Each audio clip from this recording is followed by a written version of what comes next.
Hi guys, welcome to Unit 1 Conventions. This unit is all about getting started. And for us, that means we're going to start at the sentence level. We're going to start even smaller than the sentence level by talking about phrases and clauses. You've probably heard these terms used interchangeably throughout your scholastic career, but understanding the differences between these two terms can be really useful for helping you understand all the punctuation rules, as well as a lot of sentence errors that you might be making or that you may encounter over the course of the semester. So we're going to start small by talking about these two construction types, and this will inform the rest of the videos and the rest of the lectures that you listen to throughout the semester. Phrases versus clauses. So you probably remember from way back in second grade that in order to have a complete sentence, a standalone sentence, you have to have a subject acting on a verb. A clause contains a subject acting on a verb. A phrase does not contain a subject acting on a verb. So you know that a subject is who or what the sentence is about. It's a noun, a person, place, or thing. A verb is an action that subject takes. If you have both of those, okay, the subject and the verb, you have a complete sentence, you have a clause. If you have a phrase, you may have various nouns, you may have various verbs, but if you don't directly have the subject acting on the verb, you don't have a clause, and therefore the construction cannot stand on its own. Let's look at an example to make this make more sense. I have some sentences here. They're not very good sentences, okay? They haven't been edited yet, but when we're drafting, we tend to kind of write stream of consciousness. So these are the type of sentences we might be starting with, okay? So bear with me. We're going to check each of these constructions for a subject and verb. Many of them have nouns. For instance, after the party, this has a noun. A party is a thing. Okay, but there's no action the party takes. So it wasn't after the party wound down. Okay, so wound would be the verb. It would be an action. In this case, we don't have that. So this right here is just a phrase. Then we have Justin walked down to the parking garage. Now, in this case, we have two nouns. We have Justin and we have the parking garage. If I ask my students normally, I say, hey, who or what is this sentence about? They say, oh, it's about the parking garage.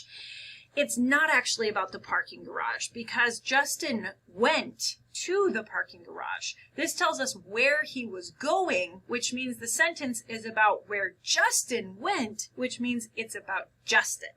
Okay? So Justin, this is the action he took. He walked down to the garage. So this guy is a clause. His car alone in the cavernous room. Again, if I show this to students, they know by now the room is not the subject because the car is in the room. We're focused around the car. So we have a subject. And then we have alone. And some folks will look at this and they'll say, yeah, to be alone, that's an action. So this is an action. This isn't an action. Okay? I can't alone myself. Does that make sense? If I say his car was alone in the cavernous room, that gives us a verb. Was is a to be verb. It means to exist, if you will. So his car existed alone in the cavernous room.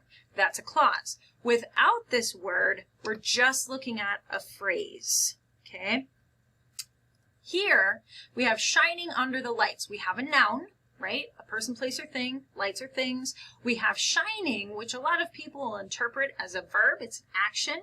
However, we do not know who or what was shining under the lights. So secretly, we're actually missing a subject and a verb from this particular sentence, okay?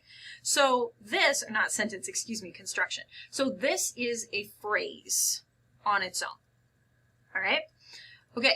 So then we have the sound of the key entering the lock echoed. Boy, that's an unwieldy construction.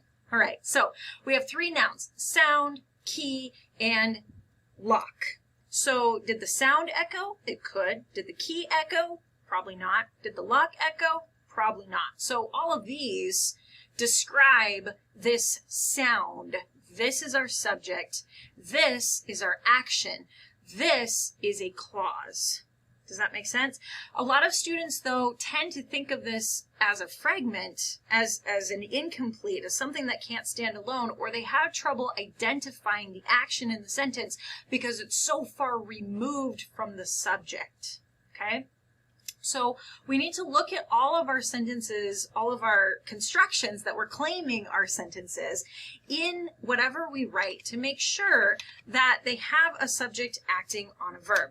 If we break these out, we can see really quickly that this is a phrase, after the party. This can't stand alone. If we have his car alone in the cavernous room, we might need to take a second look at this because, like we said before, it kind of looks maybe like it could be a clause. So we need to check it really closely to identify that, in fact, we don't have a verb here. Shining under the lights, we've already talked about what's missing, okay? We don't have a subject or a verb. Why is this important? Why do we need to know this? Well, if you've ever had an instructor tell you that you're writing sentence fragments, a sentence fragment is a construction that is missing a subject, a verb, or both. So technically what's going on is that if you are writing sentence fragments, you are presenting phrases to your reader in your paper and you're trying to pretend like they're clauses. This is super confusing to the reader because we're missing so much information that we can't follow you. So one of the first things that you need to do after you've written a draft of your paper is go through and identify, am I looking at phrases or am I looking at clauses? If you have a lot of phrases, especially ones that you are trying to say are a sentence in and of themselves, you need to check them and add in that missing information.